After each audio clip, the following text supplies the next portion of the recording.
Today, I'm sitting with Howard Lindzon. Howard is the co-founder and managing partner at Social Leverage. Social Leverage is an early-stage venture firm that invests in technology businesses. Most notably, they were the first investors in Robinhood, which has democratized investing for millennials through commission-free and fractional trading. Howard has more than 20 years experience in the financial community, acting both as an entrepreneurial and also in his investing capacity. Howard was also the co-founder for StockTwits, which he co-founded in 2008. And in 2009, StockTwits used ticker symbols preceded by the $sign to create what they call cash tags. Twitter, as you may know, popularized hashtags, which is the metadata tag that is preferenced by the hash symbol and is clickable to sort all tweets. They do the same thing with cash tags, and Howard was the one that came up with this idea. Howard is also the founder of Wallstrip, which he created more than 400 original videos. It was later acquired by CBS, and Howard stepped down as his CEO at StockTwits in 2013 to focus on his new business, Social Leverage. Howard, welcome to the show. What's up? What's happening, brother? I'm just going to quickly describe Docents to the audience, and we're going to talk about yours. I bring people on the show, as you know, that I consider to be docents. Webster defines docent as a tour guide in a museum or an art gallery, but I expand the definition to include people that have influenced us and guided us, whether directly or indirectly, to become the people we are today. Think of docents as a metaphor for a mentor. Howard, you, my friend, you are a docent, and I'm excited to have you on the show, and I'm excited to learn who your docents were growing up. So let's learn. Who were your docents growing up?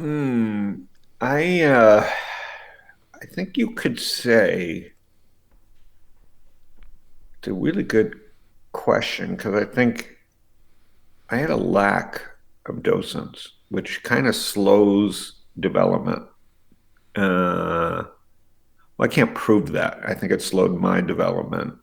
And my therapist would say, well, first she would say, you need a hug. And then she would, the docents are important. I think my peer group was my docents. I grew up in upper middle class Toronto. So I was born lucky. My dad was busy all the time working. I don't think he liked my mom, so we were left to ourselves. Definitely, I was not likable. But I don't think when your parents don't like each other, I think life as kids pick up on all that stuff. But yeah, they feel it. So my friends were my docents. I had a great group of friends, and in the tight-knit Jewish community of Toronto, your friends are pretty motivated, right? You go to school, you got to be a doctor, lawyer, accountant, furrier. Yeah. No, it was not competitive at all. It was just everybody knew what they had to do, because it's not competitive to be a lawyer. It wasn't like we're competitive to make a team. None of us Jewish kids made any of the teams. I mean, you weren't a big basketball player. Oh, we were a big basketball player, but it was very uncompetitive. If you wanted to play, you were on the team at a Jewish high school. So we weren't competitive in that way. Our friends, it was just a really tight-knit group of people all thinking they had to be successful. And when you have that, you take school seriously, and you're all kind of thinking you got to be somebody, a professional. So we were at that tail end of most of my friends from Toronto are professionals and non-entrepreneurs. So I busted out of that scene in college. I went to Arizona State University. Well, I kind of did my undergrad in Canada, but I just didn't make anything of myself. I didn't want to be a lawyer, didn't want to be a doctor, didn't want to be an accountant. So I was kind of a drifter. So I didn't have a docent. What about people that you read about, or just like stars and stuff, like celebrities, or there's anybody that you look up to? My whole so good point. So it was Johnny Carson. It was Johnny Carson. So I had a TV. So again, I was rich kid. So I had a TV. Well, you were. I didn't know that. So what did your dad do? My dad was a securities attorney. Okay, so he had money. Okay. Yeah, and so I had a TV in my room, and as a kid, I had a patch. I had a floating eye. So back then, when you had a floating eye, you wore a patch on your good eye. So I basically couldn't see anything. It was like torture. Why do they do that to you? I don't even, because they didn't have a cure. Like, other than surgery, they didn't have a cure for that. They thought that by covering your good eye, your weak eye would become stronger. Wow. It wasn't that long ago. Yeah. That's why they call it practicing medicine. Yes, I was practicing seeing. And so I would flip up and try and watch Brady Bunch or Happy Days, but it was torturing. So everything was a blur for me for the first few years. But I had a TV, like I said, my parents left me to myself a lot, traveling and whatever. And Johnny Carson was like that was like my life. Yeah. I was like 8 years old and laughing and like, what a life these guys had. They were drinking and smoking and carrying on like best friends on television. So that was kind of a fantasy life. I did some stand-up. So it inspired me to do a little bit of stand-up at Yuck Yucks when I was 15, 16 in Toronto, which was famous for great comedians. Wasn't very good. Had a few breaks, but still wasn't very good. And gave that up to go to college, obviously. And then obviously Letterman, along that. So late night was my thing, right? I always watched late night TV, no matter where I was. So it was Letterman, and then it was Jon Stewart, and so you wanted to be a comedian when you were young, when you were a kid? That's what you thought? I fantasized about being Johnny Carson. Huh. Yeah, it wasn't. Look at you, look at me. I wasn't going to be an athlete or marry well. I was just going to have to be famous to get the ladies. It's always about the girls, man. Well, when you're 15 with a patch, that's about all you can do. Right. And a big nose. That was my only chance. So the stand-up comedy thing was brutal. Went to school, did great. And school was just a way to avoid the real world. So I just stayed in school as long as I could. And went down to Arizona State. My parents had a home in Arizona. And I was blown away back in the 80s by how awesome the weather was and how beautiful the ASU campus was. So that was my dream, to go to Arizona State. And so I went there for business school, and that's where I started my life. And I think because of the bad modeling that I had from my own dad, I didn't do a good job of picking mentors, which kind of slowed me down. Would you say that was a driving force in some ways? Like, I want to be the opposite of what my dad is showing me, or did you not think much about it? Or we have not spent much time, my therapist and I, thinking about that. That would be another expensive rabbit hole exactly. At this point. Is it worth it? Let's get to the drugs in the future. Let's not delve into the past. So I would actually say, like, the person who is, other than my wife, who's kind of pushed me in good directions, is my first therapist I've been with for, on and off for 20 years. No different than Tiger has a mental coach. Yeah. Howard Lindzon has, a golf coach. I found a great person that kind of just I could talk to and compartmentalize all the things that so I can move my life forward in a really positive way with my kids and Ellen and everybody else. So that's been probably the most important thing I've done. And, some people are anti-medicine and I'm not. So for me, getting the right tools to just lower the anxiety and focus on what I'm good at and really be the best that I can be. And you have trade-offs. So that really helped. I got lucky because I kept making mentor mistakes. Again, this is the parental issues, I would believe, that my therapist would say too, is you don't have anything to model after. You end up bringing people into your life that just continue to repeat the things that went on in how you were modeled. Sure. And I think the internet was it's familiar, right? And you just go, fuck, I can't believe I do again and again. I can't again and again. And so I think even people that think they're healthy should if they have the money, or if they have the ability to ask their parents and think this through, to get a coach like that. I think therapy is the wrong word. They should call these things coaches. Whatever it takes to get yourself someone in your corner that's just thinking about you. I mean, how genius is that? And nobody has it. Both parents who says, you have someone that we pay that is looking out just for you, and right, a professional, hopefully, but to be the best person, you don't have to be the best golfer or it's just, who do you want to be and how do you want to get there faster? We want to put somebody in your corner that will wipe you down, can talk to you, can pick you up, can smack you, and then go find that person. How did you find the besides the therapist, like in your life? I'm sure you worked at Goldman. Did you work at Goldman previously? Did you work on Wall Street? No, no, not at all. Go ahead. I thought you were on Wall Street previously. No. I had a hedge. I went to ASU. Nobody from ASU has ever gone to Wall Street. Okay. ASU, including you. ASU is like DeVry, but with sun. So for me, I'm going to think this through for a sec. For me, because you were going to ask a great question there. You were saying, sorry, you were almost going to ask the right question. No, I mean, basically what I'm asking is, who did you have for your early mentors within your professional life? So at some point early on, a lot of people, you get a gig somewhere.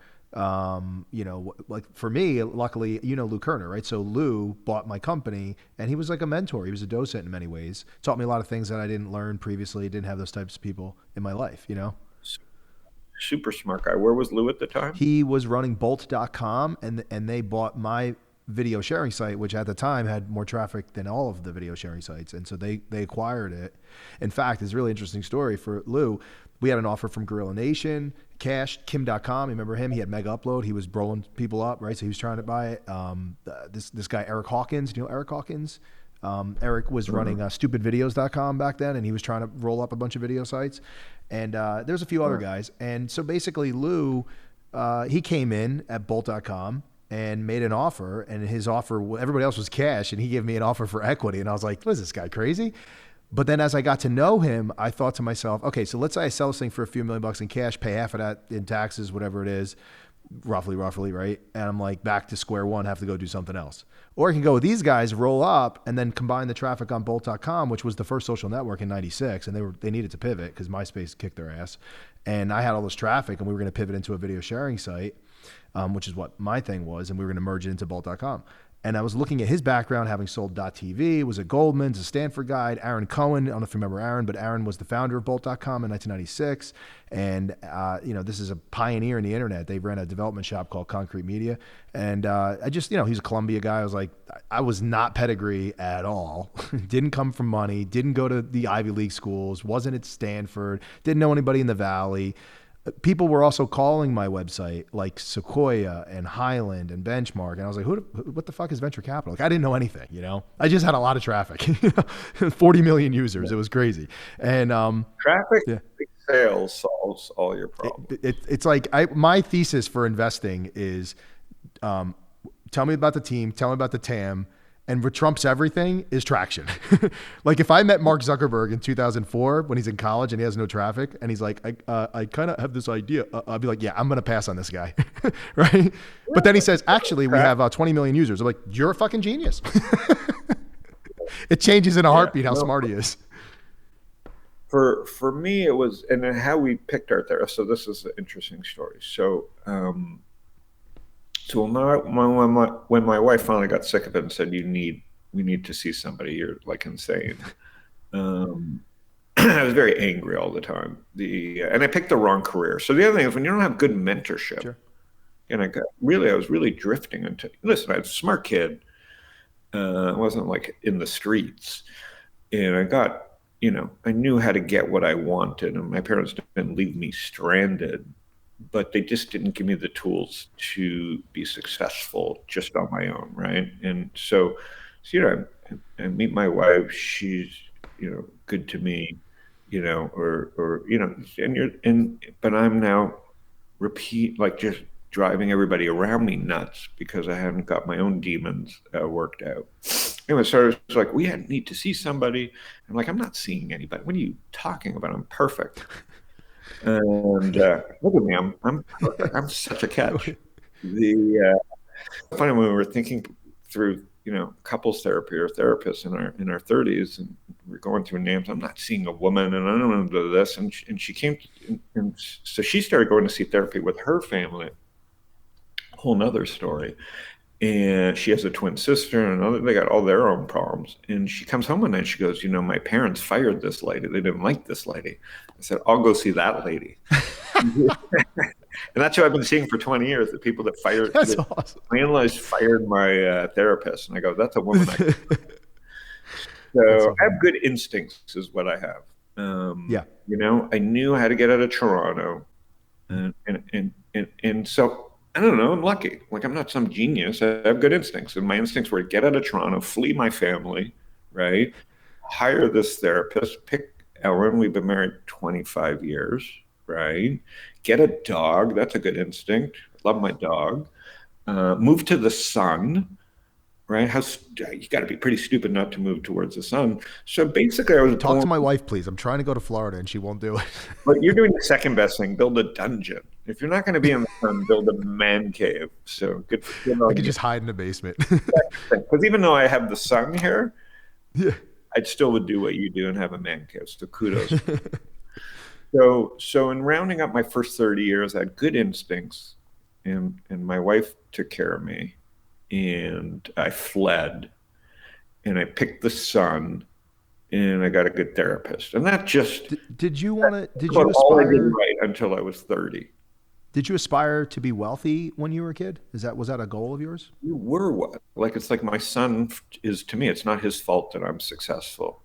I think my father was that first generation. His parents' Holocaust, moved to Canada. They were scrapped. They were. I don't blame anybody. Their whole first thing was to be a professional. Right? My dad grew up in the streets of Toronto. Right, his parents were working, 2 jobs and whatever. So for them, it was be a lawyer. And my dad became a lawyer, and then he didn't have to worry. He was a great lawyer, but. And then he was a business. He was doing everything to make money, because that's what you were supposed to do. First generation immigrant, right? It's not his fault. And back in that generation, they got married when the first girl they saw. And what are the odds of that working out? If we know, that's just math. That ain't gonna work out, no matter what generation you're from, right? Like, right. So again, whether it's popcorn therapy or not, those are the things you got to deal with. We are now second generation or third generation. My life's been easy, right? Just on my instinct, I've gotten to the point where I can do instinct and then technology. Yeah. And so we are probably the luckiest generation first of all, I have money, so that makes it easier. But even if you don't have money, this generation, no war in the United States, pretty much. And internet, and deflation, pretty much for everything you need, right? Yeah, for all the technology products, right? Like the iPhones and things. To the point where our kids, yours and my kids, are socialists, not because they even know what a socialist is. We tell people, we keep the right throws around the libtard thing and the socialist thing, but how can you not be a socialist when you have an iPhone that has free internet? Because your parents pay for it. Your parents pay for your health care. You have YouTube, Tinder. You have Twitter, Snapchat, TikTok, Netflix. It's all free. Like, this thing that you have in your hand, it makes you a socialist. It's not because you want the government to take care of everything. It's an expectation. Yeah. No, your parents and Apple gave that to you. You don't even have. Right. That's what I mean. Everything is about managing expectations, and the expectation is that everything should just be for free, you're saying. I don't even think it's their expectation. It just is. When you tell someone that they are this, you go, I don't understand, what are my choices? Everything is right here. And so we're dealing with that. We're dealing with that going forward. But for me, the internet changed my life. I had good instinct. So I knew how to survive. I not necessarily knew how to be happy or pick good people around me. And then the internet happened, and I stumbled upon Fred Wilson's site, and he basically became my first positive mentor. And you can't do much better than that. He's the internet OG. No doubt. And if you weren't reading a VC.com in the mid 2000s, I don't know where you were. Right. If you were in the space, right? Yeah, totally. I was leaving whack. He's the first one to introduce me to Bitcoin on his blog. The first time I read about it was on his blog, actually. Yeah. So on Fred's blog, forgetting how I stumbled there, I was looking up term sheet. I stumbled on it through Google search. I didn't stumble on it because someone told me about it, because I was and I was searching term sheet to write up a term sheet on a golf company that I was doing, and I stumbled on Fred's blog. Used to leave. He had all the comments, and we were a bunch of characters on his site. And I would leave these whack job funny comments, and I remember some of them. Yeah, and so we were friends, and I pitched him the idea, while I was a hedge fund manager, of doing a CNBC on YouTube, kind of a very positive, because I grew up with Second City in Toronto, which was a spoof of a television channel. That was funny as hell. It was John Candy and Joe Flaherty and Eugene Levy. So I, TV was my escape when I was a kid. And it was comedy. And so I pitched Fred on the idea of, we're going to do CNBC on YouTube, which is kind of inspired by Second City. And I didn't like CNBC, and I'm running a hedge fund, and I found myself talking to the TV all the time and saying, who is this idiot telling me what to do? So Fred gave me money, introduced me to Brad Feld, Mark Pincus, just the whole group of his buddies. And off I went. The network of investors is amazing. It's incredible, right? Yeah. So I never looked back from there. Yep. And, lucky for me. Give you a break. Yep. Yeah. Gave me a break, saw something in me, hated my job. It was a really How large was your hedge fund? You had a hedge fund. How many dollars did you raise for that one? What was the AUM? Not much. It was enough to live. It was my first success. I had made money off this company. So for my hedge fund, I had cold called. I was a stockbroker to get my first job, because I'm Canadian. So to get a job, I just had to be a stockbroker and pick up the phone, smile, and dial. And I was good at it, and just because I needed a job.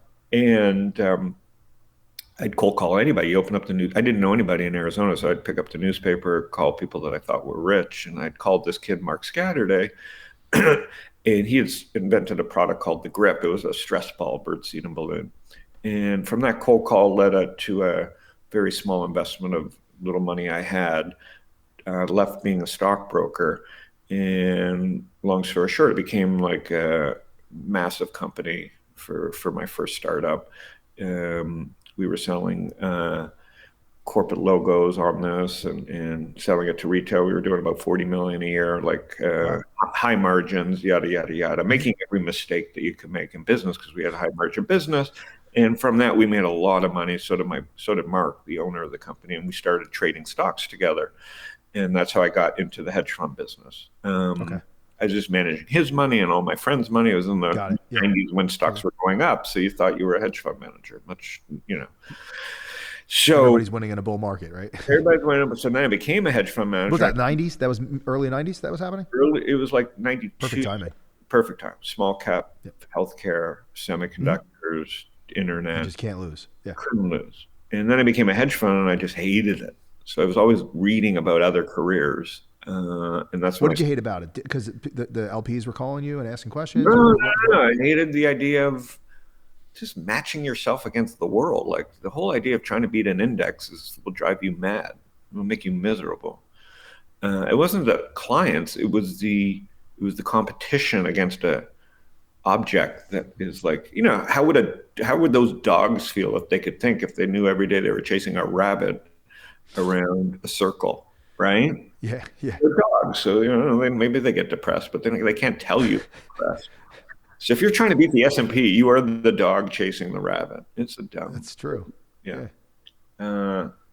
flash forward to venture capitalists, I'm not chasing any index. I tell my LPs they're going to lose their money. We're doing whack job things. And exactly. if you it's so true, right? capital, we're likely to just lose everything, but if we're lucky, we're going to get a couple wins. Their capital, they think we're geniuses. That's a lot better than a hedge fund manager. Anyway, and there's a lot of luck to it, obviously. Yeah, a lot. Again, as much as I like to talk down my results, I think there's a lot of luck. But combined with my instinct and knowledge and network, you make your own luck in this business. But yes, is there luck between something being $1 billion and 30 billion? I'll say that's a little bit of luck. Well, first of all, we would have never expected interest rates to be where they're at. That's driving valuation. So that part is totally unexpected. As much as I think I'm lucky, I won't say that my returns and success as venture capitalist is luck. I would say everything leading up to that, lucky.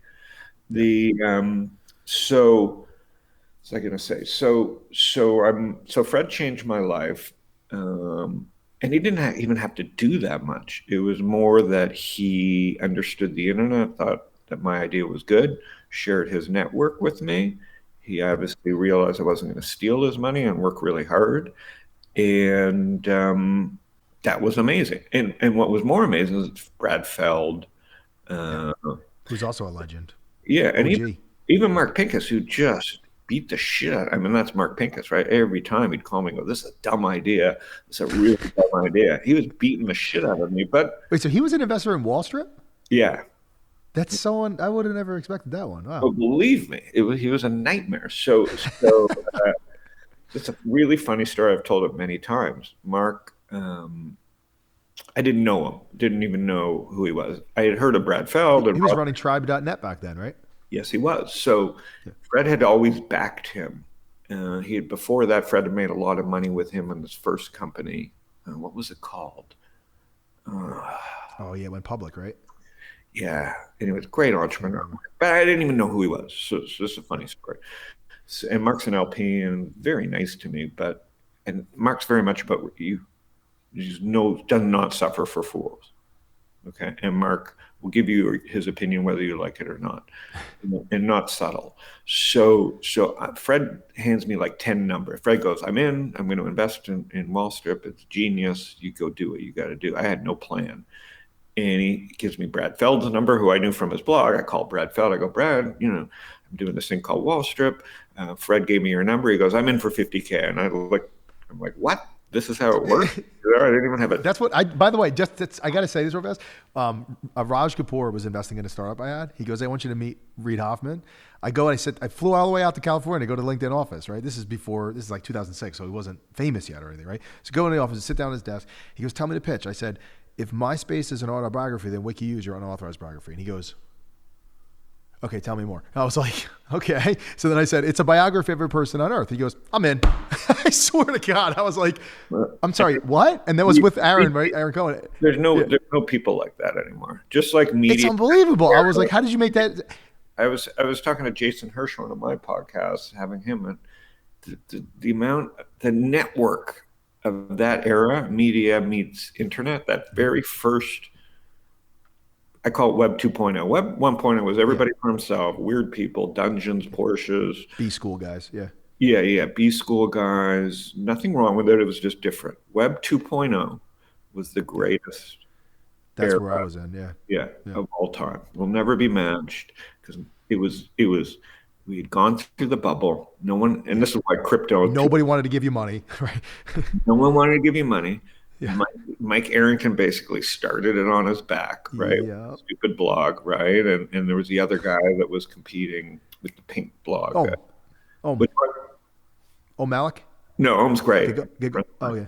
And he's an LP of mine. Even no, not the Mashable guy, right? Mashable. It was Mashable. Yeah. It was like Mashable versus TechCrunch. Yeah.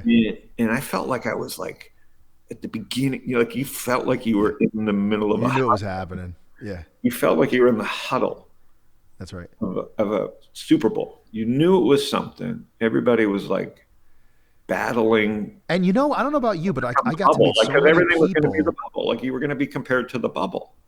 Yes, I met so many people through Reid too, just like you did through Fred. Like he introduced me to Chamath Palihapitiya. He introduced me to Naval Ravikant.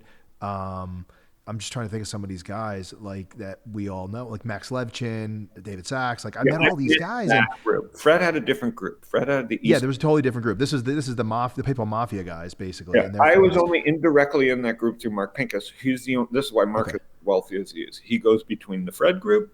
Yes. He's in the Reid Hoffman group. That's Mark had a very different investing style too. Fred would pick one company. Mark would thread his money everywhere. Fred would pick one. Fred would pick Twitter and say, no, I was in the Fred school. It's like, if you do one deal, you don't do them all. Pincus was in the school of like, put my money everywhere. Yeah. It's like, who knows what's going to stick. Right. Yeah. Very, very business school.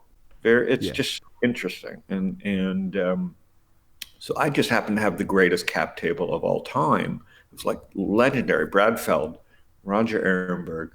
Oh my God, I'm having a few brain farts. Rick Siegel out of Toronto.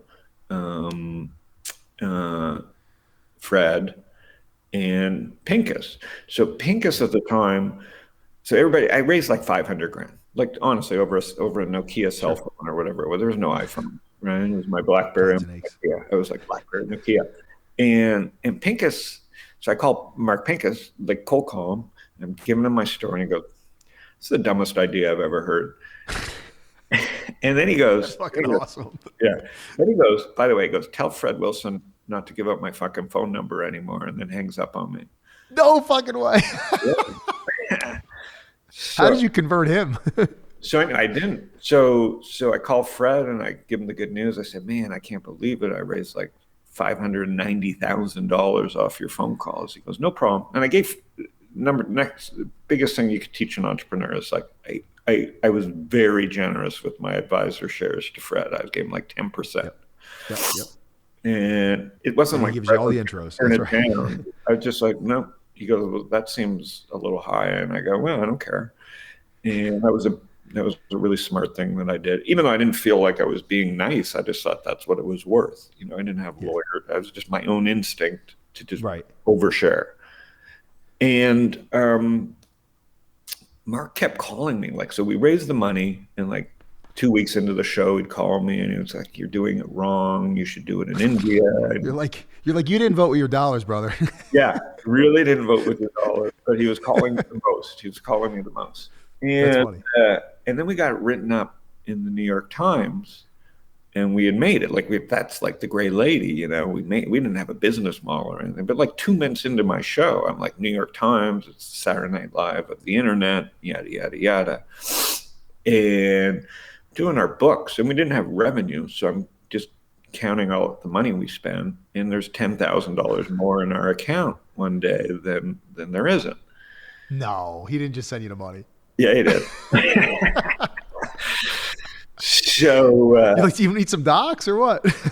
No docs, no nothing. He just wired the money, and a couple months later, after we're already successful, and by successful, he's still taking risks, but of course, the deal was done. And he sees some traction now, basically.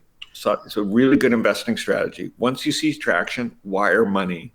Without a doc. Think about all the companies I could have invested in a year later. And just send the money to the guy. He's like, it's an implicit investment? I have an inside joke with Fred when we ask what we're in. I tell him I'm in every deal. I mean, I may not be on the cap table, but they have my money. So I have many uncashed wires lying around the world. That's so funny. So I called Fred. I want to do that with Clubhouse right now. Just send them my money. I literally give me the wire instructions. So, and I've done that throughout my career. I've sent Naval money for a seed investment, and he called me up, Naval, in 2010. He goes, I don't need your money. I said, Naval, maybe you will one day, right? Sent him $100,000. Tom and I sent him $100,000. We loved AngelList. And he ended up taking I wish I got in that one. He didn't invite me to that. He ended up. I wish I was in it. He didn't ask me. We should have just sent them the money. Send him the money. So Tom and I FedExed Naval a check for $100,000. FedExed. And he calls me one day with the check. He goes, "What the fuck? Who sends money in a FedEx?" I said, "I didn't have your wiring instructions." And he took our money. And, oh my God. I should do that. I'm going to try that someday. And, the terms weren't great because he made up the terms after the fact, but exactly. It's his terms, right? His terms. But we just felt, but it's also social currency. I'm an investor in AngelList, right? Oh, I don't even think that. Like, yeah, maybe for an hour it was, but I've learned a lot. Maybe at some point you won't have to just mail the check if everybody sees you in these deals. They'll start asking you. Even that. It's just, I felt I was going to learn so much from just being around the hoop in that. Yeah. That, that's not a check you expect to make a fortune on. It's just you do it because you were it'd be like sending a check to Seinfeld if you knew they were doing, right? You just wanted to be in there. Maybe a producer. Yeah. Maybe it'll buy me something later. Maybe, but you can't expect it. So with Pincus, he was the opposite of a mentor in many ways because he was like Newman from Seinfeld. I'd call Fred. I go, "Who is this guy? He's yelling at me. He's sending money in the mail." That's so fucking funny. But 2 months later, we sold the company, and without paperwork, he made like 8 times as money. I sent him back like 8 times his money. That's so funny. So he calls me after we sent him the check. He goes, "Has this been audited?" I go, "What are you talking about?" You didn't even have a document. He goes, "I still think it was a really bad idea, but congratulations for doing it. And next time you're in San Francisco, I'm going to take you for breakfast." So trust. That's why I don't like San Francisco. I don't want to run into people like that in San Francisco. No. So to this day, Mark, we did Buddy Media together. There's so many funny Mark Pincus stories with me, but it is like, give me a story about Mark Pincus that you've never told before. That'd be awesome. Publicly. Yeah, I mean, one great story is how he came to invest in Buddy Media. So when I finally met Mark, he was great. He was like, "Dude, listen," he always made fun of my idea, but not because he was trying to be mean. It's just the way Mark is, right? He was just like, "If you had done it this way, you could have been a billionaire," right? And so he, when I met him in San Francisco, he says, "I don't care what your next idea is, I'm putting a lot of money in it," right? And I was like, file that away for never. Calling you. And so, a month later, I'm in New York, and he had invested in Facebook, Mark. A month later, I'm in New York, and I meet Mike Lazaro, who to this day is a really good friend of mine. He's on my SPAC board. He's just one of my best friends and just an incredible entrepreneur. So I meet Mike in Quincy Smith's office at CBS. They had bought Wallstrip. Mike was working for CBS. He was working for the History Sports Channel with Brian Bedell. And so I meet Mike. Mike and I go for a drink at the Stone Rose near CBS headquarters over in the park. And Mike wants to start a new company. This is 2007. He's like, wants to get into the Facebook business. And literally we're talking, he says, we're going to call this company Buddy Media, and we're going to buy the 2 number 1 grossing apps. Facebook had just launched their app store, right? So there was like a buddy app and a blah, blah, blah app, or a poker app, or a dating app were the number 1 apps. And Mike goes, sold them, Mark. Yeah, we're going to raise $1 million, and we're going to buy those 2 apps and build an app. We'll be the app store of Facebook. And I go, sounds good to me. I'm in for 100. And so we're sitting there and we're smiling and dialing. I call Roger Ehrenberg, who was in Wall Street. I go, "Hey, you got to meet my friend Mike Lazaro." We're literally in Stone Rose, and Roger goes, "Yeah, I'm in for 100." And Mike had his friends, and so I said, "Mike, wouldn't it be great if Mark Pincus, who's an investor in Facebook, would invest in Buddy Media?" He goes, "How do you know Mark Pincus?" I said, "He promised to invest in my next deal." So I take my Nokia or StarTech or whatever I had at the time, and Trello. Yeah, my Trello, and I call Mark Pincus, and I go, "Mark, I'm sitting here with Buddy Media. We're going to do a roll up of Facebook apps and a currency, Facebucks or Acebucks. We're going to call it yada yada. The company's going to be called Buddy Media." And he goes, "I'm in for 250." And he hangs up. He just literally get out of here. It's like a character. Yeah, such a character. First of all, he only did 10 grand in my deal, right? You're like, wait a second. You only gave me 10. It was like Seinfeld. He just hung up. He was like, "I'm in for 250. And I look at Mark. I look at Lazaro. And I go, "You're not going to believe this." He's in for 250, and we high five and blah blah blah. We don't even know where to send him paperwork. So Yeah. 2 minutes later, he calls me back and he goes, "Hey, I'm sitting here with Peter Thiel. I manage his money. He's in for 500." Hangs up Get on the me. fuck out of here. And so the company was funded like In 2 seconds. Right? within 20 minutes. And so That's unbelievable. It's unbelievable. Mike's like, dude, you're amazing. You're like, do I get that 10% advisory shares, by the way? Mike sold that company 5 years later for almost $1 billion to Salesforce. So quite an entrepreneur. That is how the Web 2.0 began. And you cannot recreate any of that. And I'm not saying it's wrong or right. That is how the web in 2006 and 2007 was going. And there was a very small group of people that were investing in every single deal. That's right. It wasn't social proof. It was just because there was no iPhone yet. Do you understand that? There was no iPhone. Yeah. Your network was Fred Wilson or Reid Hoffman or Mark Pincus. That's right. Somehow I got lucky. You got lucky to meet these guys. But yeah. Yeah. And so how can you do better? So all I do right now is... In fact, you know what's funny? I actually met Mark when we were running Bolt.com. He was trying to sell Tribe.net. He came into our office to sell it. And we were like, I think Cisco bought it, but that was probably his only non-successful... Yeah, and then Aaron reached out to him because I started an ad network. Initially, it was called Gamers Media. And he's like, oh, you remember Mark? He's like, he's got this thing like Texas Hold'em. I think he's building a business around it. And then we talked, and he was looking for a product manager. And I was like... Yeah, I don't want to go work for you. Like, how stupid was that, right? I don't want to go work for Zynga. Like, the fuck is Zynga? I'm going to start Gamers Media. Well, here's how I passed. What an idiot. One more Mark story. This is public because this is how he is my Newman. So he for the $750,000 that he was giving, he was managing Peter Thiel's investment in Buddy Media. He represented both. So $750, they were most of the money. And he asked to be on the board. And Mike was like, of course, we need your help. You're Facebook. And so very first board meeting, very first. And I don't have that much money. So, I'm very excited to be on a board of something. I'm not qualified to be on anybody's board today even. But the very first board meeting, Mike's presenting what he's built. And Pincus stands up. He goes, this is a terrible idea. I want my money back. And I was just like... That's fucking great. Not like in a nice way, just like, you guys are idiots. Just like, this is what I'm investing in? Yeah. This literally what he said, he goes, I'm out. Like, and Mike looks at him and goes, you can't get out. So now tensions are really high. They had just my God. So how did they get resolved that whole ordeal? They didn't. Mike would not let him out. So, and dragged him to the finish line. They made a fortune, but they may not like each other as much as I play along with everybody. I don't get involved in that stuff because that's not a nice thing to do. So anyways, I'm in the bathroom just sweating, like, because I'm like, oh, fuck, I can't afford to lose $100,000. I got to tell my wife. So we got to go to the therapist and talk about this. I'm not even going to be able to afford my dungeon. I was planning my dungeon and everything else. So there goes my dungeon.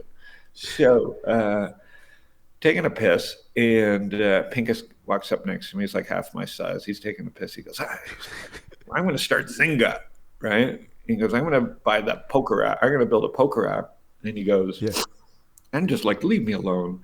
And he goes, I'm losing money here. He goes, focus. I'm going focus. Because I'm going to name it after my dog, Zynga. He goes, do you want in? And I'm like, just hoping that, of course, like an idiot, because I say, yeah, of course I'm in. And he goes, what do you think we're in the bathroom. He goes, what do you think the terms are going to be? I said, why don't you make them the same as Buddy Media? And Buddy Media was 1 million on 2 million. This is like when I laugh at founders today who like 1 on 12. It's crazy. These kids come out of Stanford like, I'm worth 6 million. You're like, you have no traction. Yeah. So anyway, unbelievable. This is how deals were getting done. So, and Mark was a great entrepreneur, right? So I go, why don't we do the same terms as Lazaro? Okay, 1 on 2. He goes, fine. Yeah. So we go to the bathroom. I'm not sure either of us washed our hands, just know that. So anyways, get out of the bathroom. I'm just stressed out of my mind. And I'm hoping he never calls me about Zynga. Right? I'm done with Mark Pincus. Like, it's very stressful in my life. And a month later, maybe 2, Fred Wilson calls me and he goes, listen, we're leading the round on Zynga. Because Fred and Mark go way back. And he goes, we're leading the round on Zynga. And I said, yeah, I'll send my $100,000. And I get the term sheet from Fred, and it's 3 on 17. And this is like a month later. Yeah. I call Fred. I go, motherfucker. I said, I'm selling to you guys. I want my 8 times my money. You know what I mean? I'll take my $800,000 and I'm out. And Fred was like, well, I don't know. I don't know about your bathroom deal or what deal you had. He goes, all I know is, we agreed on this term sheet. And I was so mad. This is a good lesson. I was so mad. I said, take your $100,000. I'm not fucking, I was just yelling. Oh, no, you didn't go in? Yeah. That $100,000 would be worth $10 million. So don't tell Ellen. Oh my God. And the funny thing about Mark, like I went to see him and he invested in my last fund and he thinks he still will say, hey, I did pretty good for you in Zynga. He acts like I put money in Zynga. You're like, do you not realize I backed out of the deal? He just rubs it in. He's fucking with you. Yeah.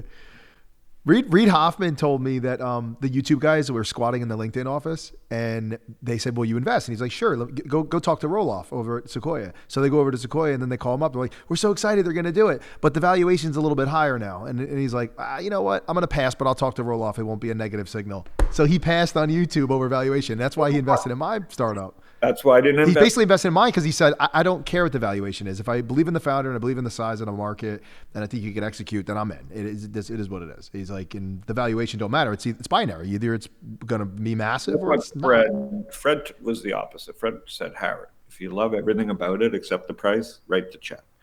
And I've learned that from Fred. And so I passed on Zynga, big mistake. And then the team thing, I passed on Twitter at a 3 on 17 as well. Fred showed me Twitter, and I ended up with a lot of shares because of I did TweetDeck and Surmise and Bitly. Yeah, that's right. Yeah, I got lucky backing in, but yeah, I passed. I could have put $25,000 in at a 17 pre. But 17 pre in 2007 was a lot. It was a high valuation. Yeah, it was. But they got but they knew. I would say the West Coast investors, the East Coast guys didn't, not so much like the benchmarks and stuff. But the West Coast guys, they were pumping the valuations up. And like Chamath calls it a Ponzi scheme, right? It kind of is. It's like you have this round, they mark up the next round with their buddies who do the larger rounds, and then you go to the later C and D rounds, and they're marking it up, and it pushes and pushes and pushes until you get to that exit. And that's kind of what the game that they've been playing. But in the early to mid 2000s, nobody was doing that. After the crash, there was like no one wanted to give anybody any money at any value. Fred breaking into the West Coast, that was a very un-Fred-like term sheet, but he knew when to break free and bend his own rules, and that's why Fred's the OG. Really great investors. And I have to, with Robinhood, I thought I was overpaying. It was $8 million pre without. I wanted to get into Robinhood. Let's talk Robinhood. So how did you meet these guys? Like, tell me the origin story. StockTwits was, just muddling along, but we really controlled. What happened was people would send me their financial stuff because we had all the, the traders that like mattered, I guess. So it was a good place to try different products. And so Vlad and Baiju emailed me about the product. I flew out to see it because I wanted to do a broker. I just didn't have the nerve to build. Like in 2013, I think you may know this, but like building a broker dealer pre-Robinhood was not a good idea. It's timely, expensive, and risky. It's like you're on the hook for bad behavior. It's like, and you have to. People don't realize you have to have multiple different companies too, because you can't. He'd have to be licensed as a CEO, so there's all kinds of a structuring they have to do. It's a very complicated thing. And I had been a broker dealer in my hedge fund days, and it's just not pleasant. Not pleasant. And so it was the last thing on my mind. But StockTwits was doing well, and my thesis around Twitter was that Twitter was Bloomberg, and therefore Twitter should have built, and I came up with the $sign and the link to the genius ticker. It was clever, as Fred would say. But yeah, you can call me genius. I'm not going to stop you. Keep saying it a couple more times. I think it's a genius idea. Oh, thank you. So I flew out to Silicon Valley, and I swear to God, it was like 2013, and they show up in their like Google glasses. like just like two Stanford guys. But I was like, Scoble. Yeah, Scoble time era, and I can't invest in you. You can't show up in Google glasses. It was so creepy. But they showed me the product that the guy from Facebook had designed, like for them, their designer Joe. Anyways, they showed me the product. I go, man, if you build this and we attach this to like Twitter and StockTwits, this is like $1 billion company. And they had pivoted. They were pivoting. And what'd you say? What year was it? I didn't hear. 2013. 2013. Okay, so okay. So not that long ago, and and I had already done this in Israel. So when in 2010 I met Yoni in Israel, I was there getting pitched on a bunch. I was just going on a entrepreneurial tour of Israel. And one of the first companies I met was eToro, which was Yoni Asiana's brother, and I invested a lot of money, my own money and some friends' money in their seed round before I ever had a fund. We put in about $600,000-$700,000 in their seed round. They're a $10 billion company now too. So they were ahead of Robinhood, but they were overseas. Yeah. They were doing Forex, crypto. I mean, really ingenious. Mm-hmm. But in 2013, there was still no innovation around brokerage, And when they showed me that, I said, listen, if you build this, this will be $1 billion company. So I wrote a $100K check. They were pivoting from high frequency. The company was called Kronos Research. They were trying their hands at many different things. Yahoo, they had an acqui-hire offer from Yahoo, and they turned that down. They didn't want to do that. And I put in $100,000. They started raising a little more money on notes all the way up to their A-round. Celebrities got in, and they cobbled together a few $1 million over through notes, and the rest is history. Did they have? So they had no traction. They were just talking about a product they wanted to build when you invested. That's no traction. Wow. Yeah. What made you think they could do it? What made you believe in them?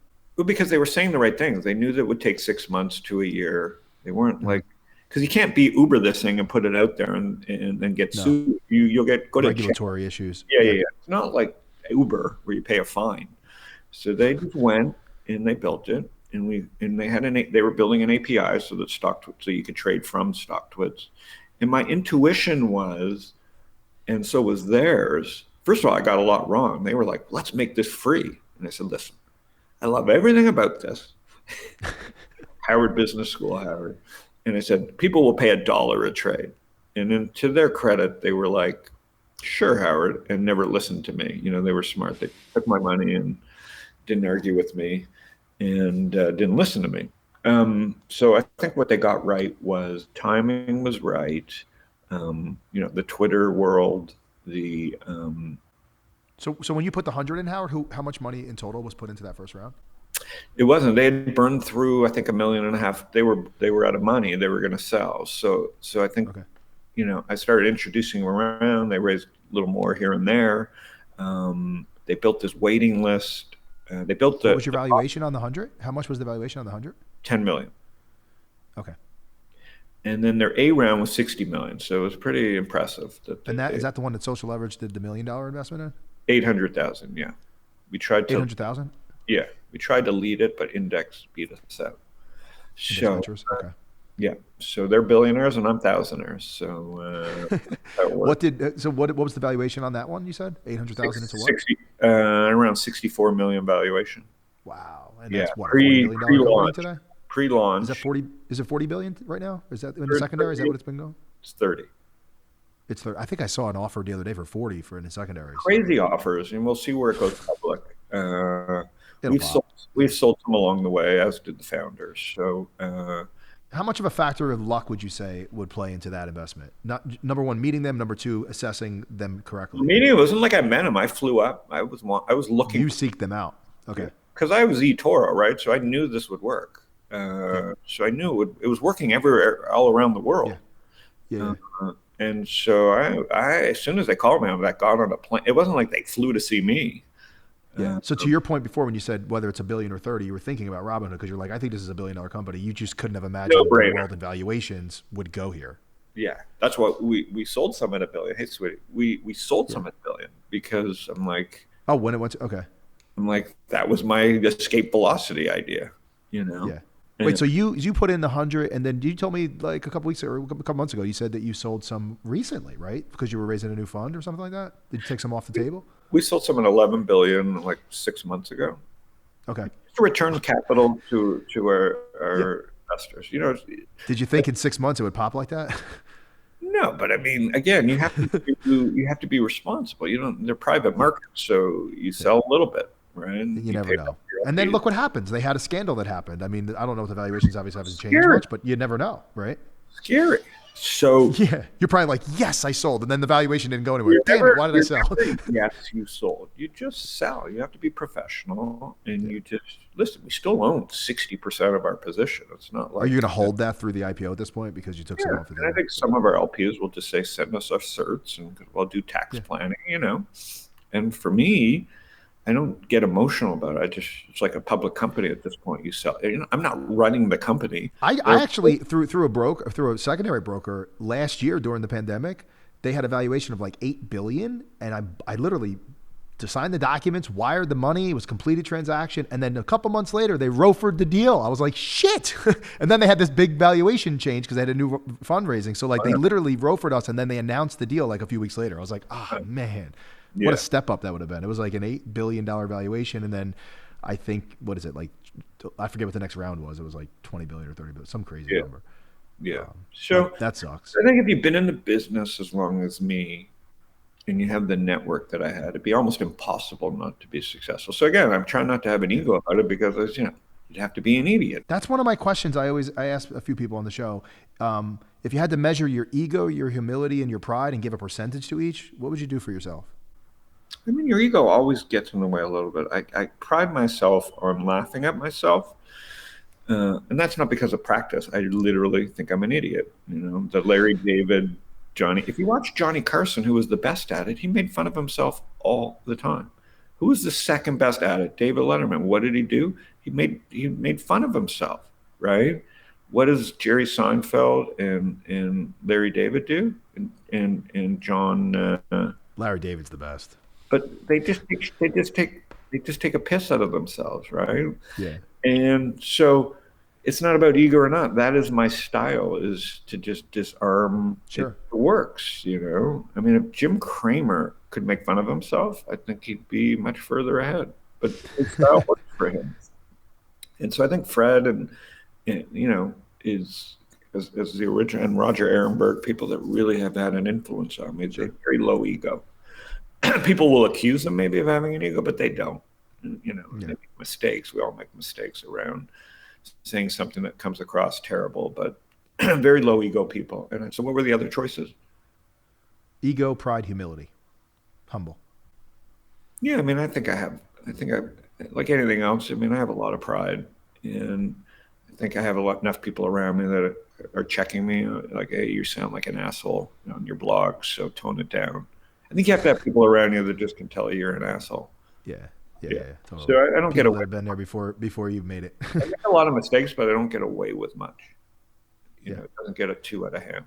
I want to ask you about the GameStop ordeal that just happened. Can you explain? First of all, can you explain to us, from your perspective of as being an investor, you're close to the company, like what happened here? I mean, it's a short squeeze.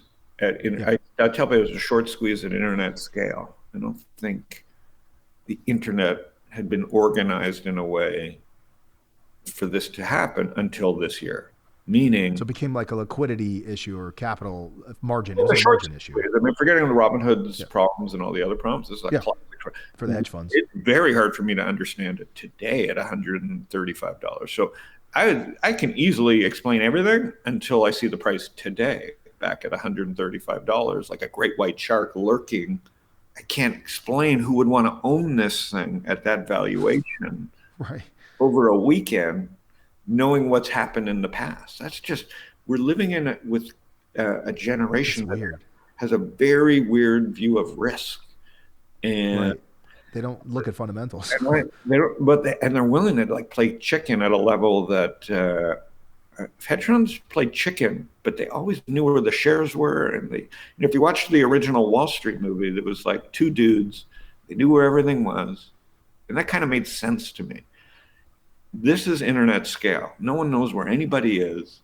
It's just like a Just happening. And I think what happened herd mentality.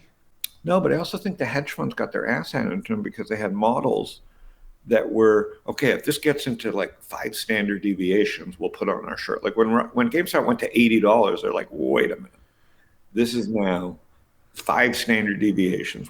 We were patient. We're going to short it now. And then it went to 300, and I think they're like, what's going on? Well, not what's going on. We're out. Like we're fucked. And no. Now their models have completely But why is that happening? It's like so crazy. I mean, so yes, I knew it was going to go back to 40 or 30, but I think the argument is when it was up to the hundreds, like when it was 4 or 5, I was calling my brokerage like, "Can I short this?" They go, "There's no available shares." I'm like, were shorting it, and if they were lucky, they did. I didn't even play that game. I'm like, okay, the internet scares the shit out of me at that scale, right? It's go to 2,000 for crying out loud, right? Like on infinity, it's going to go to 40. So the question is, where does it go in the meantime? And that's what we could argue till we're blue in the face. What I don't understand, which is more interesting than the short squeeze itself and the internet scale and the new, now these hedge funds have models that this won't happen again, at least in this style, because they're not going to engage in that short squeeze the next time because they now understand internet scale. They're like, well, go have your fun, you crazy motherfuckers.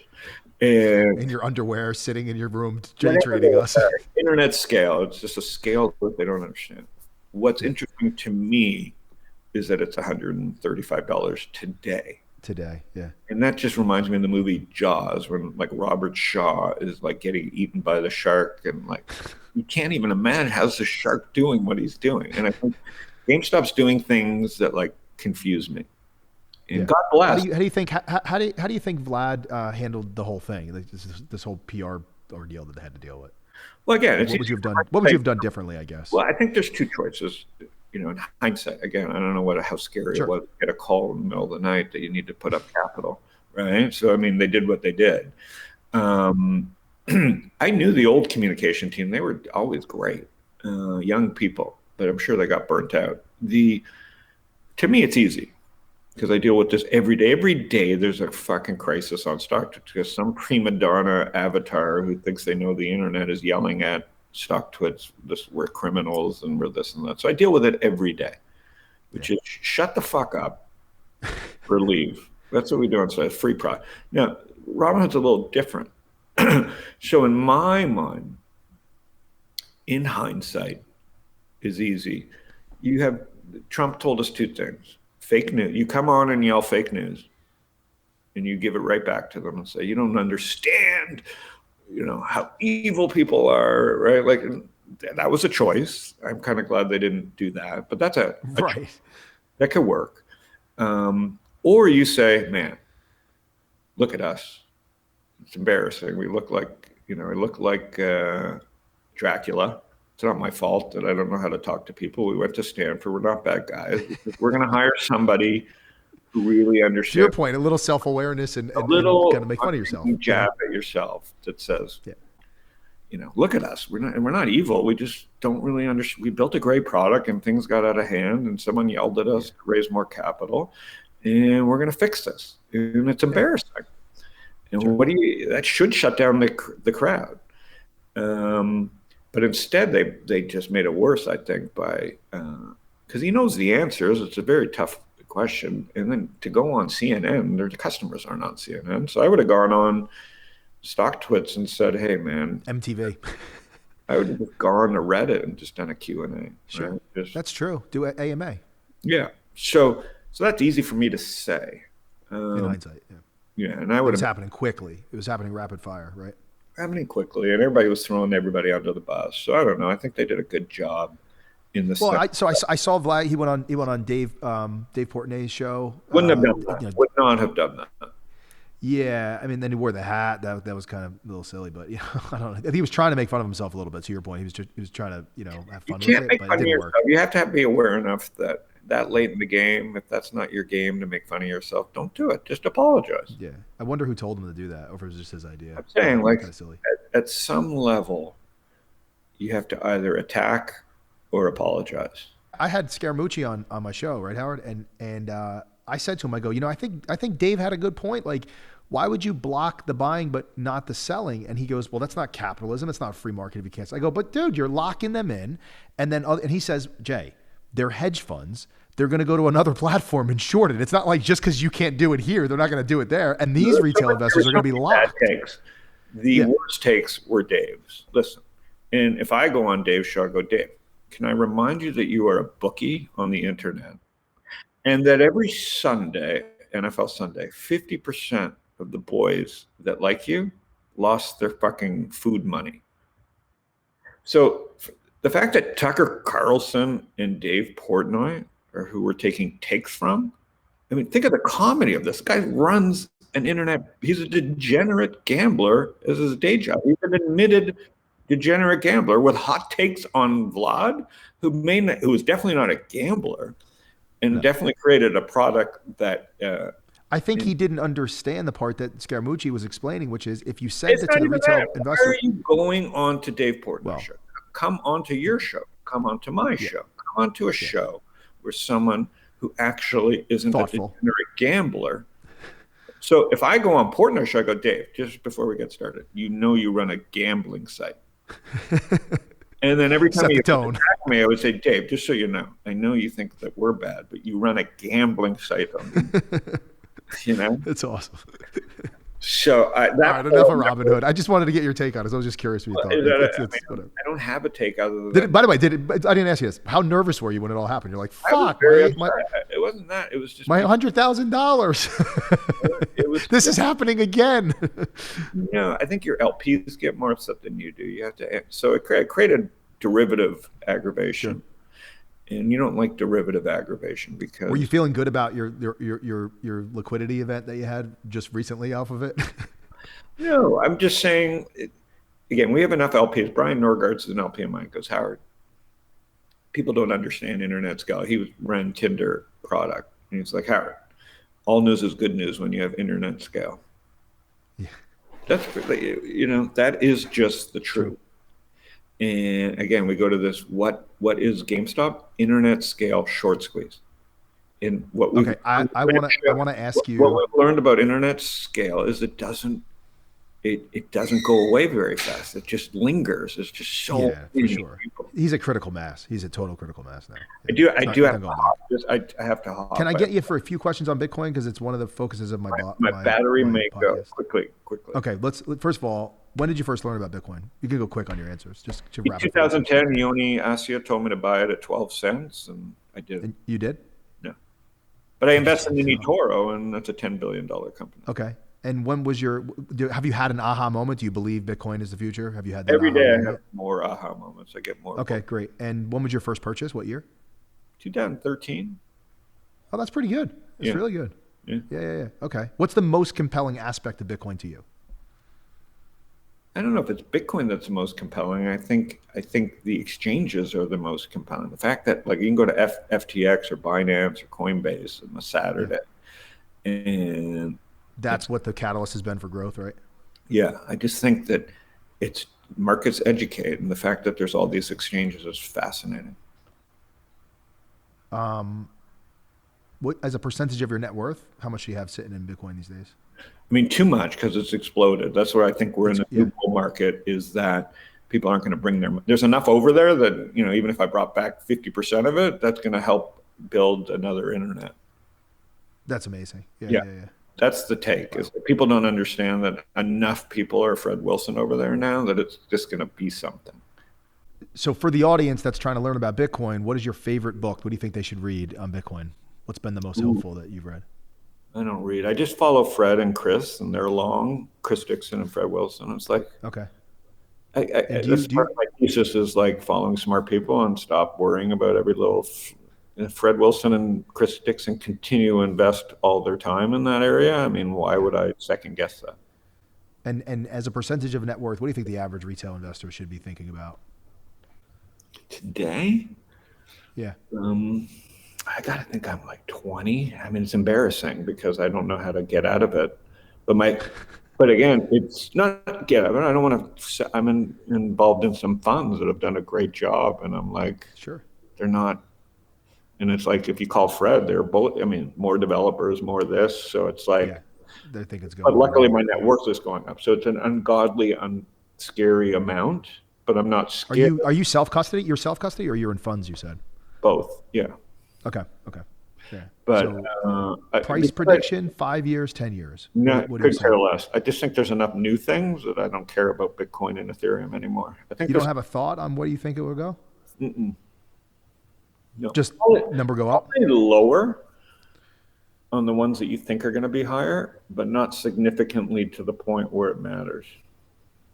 And how many? You mentioned Fred and Chris. How many of your wealthy friends are in Bitcoin? All these VCs and stuff, like Zynga founder, Mark, et cetera. Like, have you talked about with any of these guys? You don't have to name names, but just curious. No, I just think it's less than people think. Yeah. Just because of the price appreciation, I would think it's less than people think. Do you ever like price the world in sats? You know what I mean by that? Pricing the world in Bitcoin? Like, oh, I bought this thing over here for 100,000. If I only bought Bitcoin, it'd be worth 100 million. Yeah, Do you ever think that way? I don't think that out loud anymore. Here's why.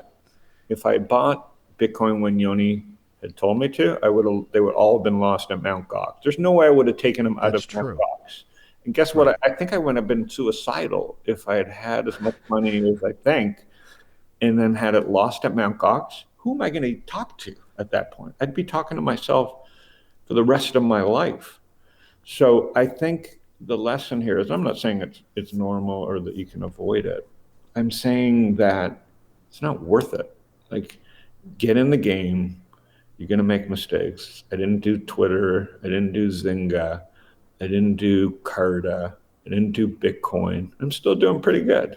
I mean, I did Bitcoin not at 12 cents. I think oh my God, you'd be a billionaire. Yeah. Yeah. Or if I'd done the A round, if I'd done the 10 million. So would you say Fred was your Bitcoin docent? Was Fred Wilson your Bitcoin docent? No, Yoni is. Yoni Editor. But Fred's second. Yeah. Okay. He's very. Do you believe in these other altcoins? Because you kind of lean like you don't know. You're not so sure. So do you believe in the altcoins? You don't believe in. I believe in them because eventually the rules get written, or the way they're distributed and the way they're burned and the way they're governed just will get better, because eventually we need these things to work. So the governance will get better, and the communications will get better, and the open source. Everybody will start learning how, just like you read a Yelp review and you can't trust those. Open source, eventually people read the code and go, no. I mean, you're showing the code. Yeah. So like a Yelp review, eventually engineers go, no, that code works. That's good code. And if it's good code, isn't that the religion right there? I mean, we're all believing stories about Jesus Christ. There's no code. Those are just stories passed on.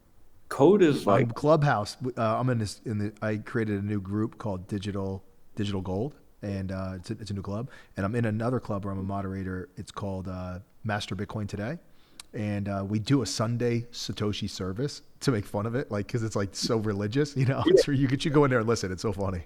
Yeah, I just feel like if the code is checked by enough people, it's much better than, it's like Ark of the Covenant, right? The Raiders of the Lost Ark. There was supposedly an Ark that had everything in it, or that you could pin the beginnings. And open source code is way better than the Ark of the Covenant, way better than religion, because we can check the code. All right, listen, I want to let you go and be respectful of your time. I've really been very gracious.